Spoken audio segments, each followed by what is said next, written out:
ದರ್ಶನ್ಗೆ ಹೈಕೋರ್ಟ್ ಜಾಮೀನು ಕೊಟ್ಟಿದ್ದು ಹೇಗೆ ಅಂತ ಸುಪ್ರೀಂ ಅಚ್ಚರಿಯನ್ನು ವ್ಯಕ್ತಪಡಿಸಿರೋದು. ಇದು ಹೈಕೋರ್ಟ್ ತೀರ್ಪು ಕೊಡ್ತಲ್ಲ, ಆ ತೀರ್ಪಿನ ಬಗ್ಗೆ ಸುಪ್ರೀಂ ಆಶ್ಚರ್ಯ ವ್ಯಕ್ತಪಡಿಸಿರೋದು. ಹೆಂಗೆ ಇದರಲ್ಲಿ ಜಾಮೀನು ಸಿಕ್ತು ಅಂತ ಆಶ್ಚರ್ಯಪಡಿಸಲಾಗಿದೆ. ಸೊ ನಿನ್ನೆ ವಿಚಾರಣೆ ಇತ್ತು, ಏನೇನಾಯಿತು ಕ್ವಿಕ್ಕಾಗಿ ನೋಡ್ಬಿಡೋಣ. ಜಾಮೀನು ಪ್ರಶ್ನಿಸಿದ ಅರ್ಜಿಯ ವಿಚಾರಣೆ ಪೂರ್ಣ ಆಗಿದ್ದು ತೀರ್ಪು ಬಾಕಿ ಇದೆ. ಜೈಲೋ ಬೇಲೋ ತೀರ್ಪಿನವರೆಗೂ ನಟ ದರ್ಶನ್ಗೆ ಢವ ಶುರುವಾಗಿದೆ.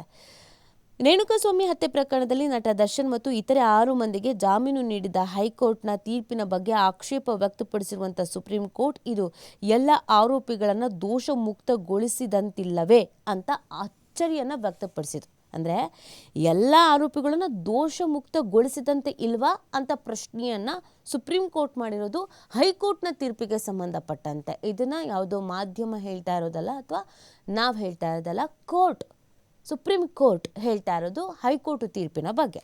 ಸೊ ಏನೇನಾಯಿತು ಅಂತ ನೋಡೋದಾದರೆ, 7 ಆರೋಪಿಗಳ ಜಾಮೀನು ನಿರ್ಧರಿಸುವಾಗ ಹೈಕೋರ್ಟ್ ಅಷ್ಟೂ ಮಂದಿಯನ್ನು ಖುಲಾಸೆಗೊಳಿಸುವಂತೆ ಆದೇಶವನ್ನು ಹೊರಡಿಸಿದೆ.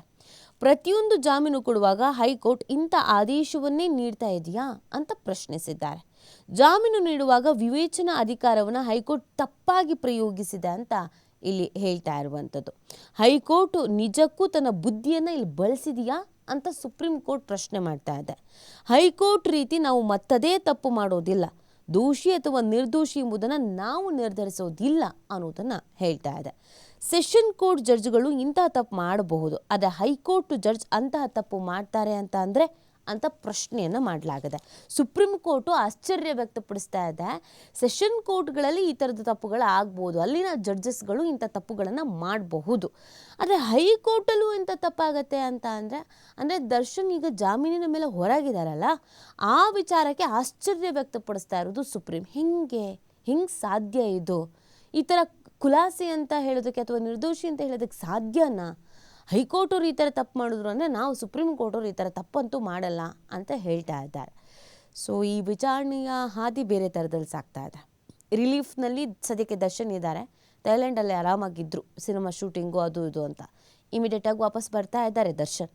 ಸೊ ಈ ವಿಚಾರಣೆಗೆ ಸಂಬಂಧಪಟ್ಟಂತೆ ಸಹಜವಾಗಿಯೇ ಒಂದಷ್ಟು ಆಶ್ಚರ್ಯ ಅನ್ನೋದು ಇದೆ. ಯಾಕಂದರೆ ಖುದ್ದಾಗಿ ಇಲ್ಲಿ ಕೋರ್ಟೆ ಆಶ್ಚರ್ಯವನ್ನು ವ್ಯಕ್ತಪಡಿಸ್ತಾ ಇರೋದು, ಹೀಗಾಗತ್ತಾ, ಹೀಗೂ ಮಾಡಬಹುದಾ ಅಂತ. ಅಲ್ಲದೆ ಜಾಮೀನು ನೀಡುವ ವೇಳೆ ಹೈಕೋರ್ಟ್ ಬಳಸಿದ ತನ್ನ ವಿವೇಚನೆ ಅಧಿಕಾರ ತಪ್ಪನ್ನು ಮುಂದುವರಿಸಿದಂತಿದೆ ಅಂತ ಕಿಡಿಕಾರಿರುವಂಥ ಸುಪ್ರೀಂ ಕೋರ್ಟ್ ನಮ್ಮ ತೀರ್ಪಿನ ವೇಳೆ ನಾವು ಇಂಥ ತಪ್ಪನ್ನು ಮಾಡೋದಿಲ್ಲ ಅಂತ ಹೇಳಿದೆ. ಸೊ ಇಲ್ಲಿ ಹೈಕೋರ್ಟ್ ಕೊಟ್ಟಿರುವಂಥ ತೀರ್ಪಿಗೆ ಸುಪ್ರೀಂ ಕೋರ್ಟ್ ಕಿಡಿಕಾರ್ತಾ ಇದೆ.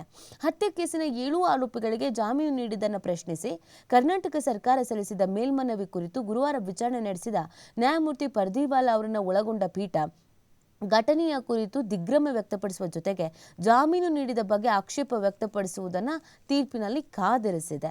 ವಾದ ಪ್ರತಿವಾದ ಆಗಿದೆ. ಗುರುವಾರ ವಿಚಾರಣೆ ವೇಳೆ ರಾಜ್ಯ ಸರ್ಕಾರದ ಪರ ಹಿರಿಯ ವಕೀಲ ಸಿದ್ಧಾರ್ಥ ಲೂಥ್ರಾ ಹಾಗೂ ಆರೋಪಿಗಳ ಪರ ಸಿದ್ಧಾರ್ಥ ದವೆ ಹಾಗೂ ಇತರರು ವಾದ ಮಂಡಿಸಿದರು. ಅರ್ಜಿ ವಿಚಾರಣೆ ನಡೆಸಿದ ನ್ಯಾಯಮೂರ್ತಿ ಪರ್ದಿವಾಲಾ ಆರೋಪಿಗಳಿಗೆ ಹೈಕೋರ್ಟ್ ಜಾಮೀನು ನೀಡಿದ ರೀತಿ ಚಿಂತಿಸುವಂತಿದೆ ಅಂತ ಹೇಳಿದ್ದಾರೆ.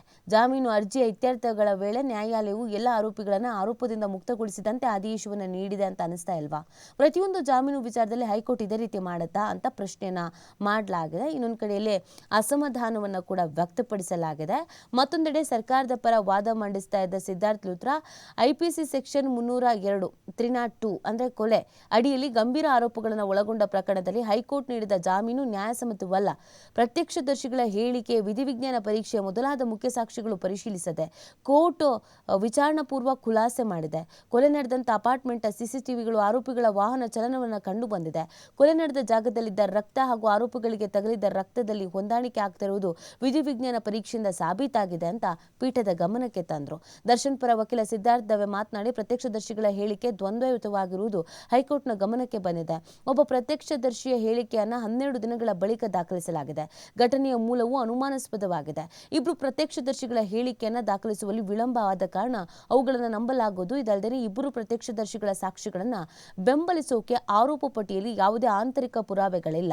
272 ಸಾಕ್ಷಿಗಳಿದ್ದು ಇನ್ನೂ ಯಾವುದೇ ಆರೋಪವನ್ನು ರೂಪಿಸಲಾಗಿಲ್ಲ ಅಂತ ಹೇಳಲಾಗಿದೆ. ಸೊ ಚಿತ್ರದುರ್ಗ ರೇಣುಕಾಸ್ವಾಮಿ ಕೊಲೆ ಆರೋಪದಲ್ಲಿ ನಟ ದರ್ಶನ್ ಕಳೆದ ವರ್ಷ ಜೂನ್ 11ರಂದು ಬಂಧಿಸಲಾಗಿದ್ದು, ಕರ್ನಾಟಕ ಹೈಕೋರ್ಟ್ ಡಿಸೆಂಬರ್ 13ರಂದು ದರ್ಶನ್ ಸೇರಿ 7 ಆರೋಪಿಗಳಿಗೆ ಜಾಮೀನು ಮಂಜೂರು ಮಾಡಿತ್ತು. ಈ ಆದೇಶ ಪ್ರಶ್ನಿಸಿ ಜನವರಿ 6ರಂದು ರಾಜ್ಯ ಸರ್ಕಾರ ಸುಪ್ರೀಂ ಕೋರ್ಟ್ಗೆ ಮೇಲ್ಮನವಿಯನ್ನು ಕೂಡ ಸಲ್ಲಿಕೆ ಮಾಡಲಾಗಿತ್ತು. ಸೊ ಇದೀಗ ಮುಂದಿನ ತೀರ್ಪು ಯಾವ ರೀತಿಯಾಗಿ ಪ್ರಕಟ ಆಗುತ್ತೆ, ಏನು ತೀರ್ಪನ್ನು ಪ್ರಕಟ ಮಾಡಬಹುದು ಅನ್ನೋದು ಸಹಜವಾಗಿ ಕುತೂಹಲಕ್ಕೆ ಕಾರಣವಾಗಿದೆ. ಸೊ ಈಗ ಕೊಟ್ಟಿರುವಂಥ ಜಾಮೀನನ್ನು ಆಶ್ಚರ್ಯದಿಂದ ನೋಡ್ತಾ ಇರುವಂಥ ಹಿನ್ನೆಲೆಯಲ್ಲಿ ಮುಂದಿನ ಜಡ್ಜ್ಮೆಂಟ್ ಸಾಕಷ್ಟು ನಿರೀಕ್ಷೆಯನ್ನು, ಸಾಕಷ್ಟು ಮಹತ್ವವನ್ನು ಪಡ್ಕೊಳ್ತಾ ಇದೆ.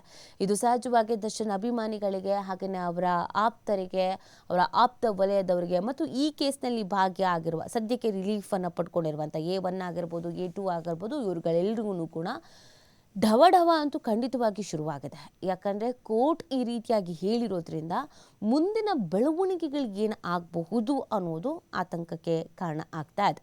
ಇನ್ನೊಂದು ಕಡೆಯಲ್ಲಿ ರೇಣುಕಾಸ್ವಾಮಿಯವರ ಫ್ಯಾಮಿಲಿಯವರಿಗೆ ನ್ಯಾಯ ಸಿಗಬಹುದು ಅನ್ನುವಂಥ ನಿರೀಕ್ಷೆಯನ್ನು ಇಟ್ಕೊಂಡು ಅವರು ಕೂಡ ಬೆರಗುಗಣ್ಣಿಂದ ಕಾಯ್ತಾ ಇದ್ದಾರೆ. ಈ ಹಿಂದೆ ರೇಣುಕಾಸ್ವಾಮಿ ತಂದೆ ತಾಯಿ ಮಾತಾಡ್ತಾ ಇದ್ರು, ನಮಗೆ ನ್ಯಾಯ ಸಿಕ್ಕಿಲ್ಲ, ಇಷ್ಟು ದಿನಗಳಾಯಿತು, 1 ವರ್ಷ ಕಳೆದ್ರೂ ಕೂಡ ನ್ಯಾಯ ಸಿಕ್ಕಿಲ್ಲ, ಈ ಪ್ರಕರಣದಲ್ಲಿ ನಮಗೆ ನ್ಯಾಯ ಬೇಕು ಅಂತ. ಸೊ ಈಗ ಆಗ್ತಿರುವಂಥ ಬೆಳವಣಿಗೆಗಳು ಇದನ್ನೆಲ್ಲ ಗಮನಿಸ್ತಾ ಇದ್ರೆ ನ್ಯಾಯ ಸಿಗುವಂಥ ನಿರೀಕ್ಷೆಯನ್ನು ಅವರು ಇಟ್ಕೊಳ್ಳಲಾಗಿದೆ. ನೋಡಬೇಕಾಗತ್ತೆ ಏನಾಗುತ್ತೆ ಅಂತ.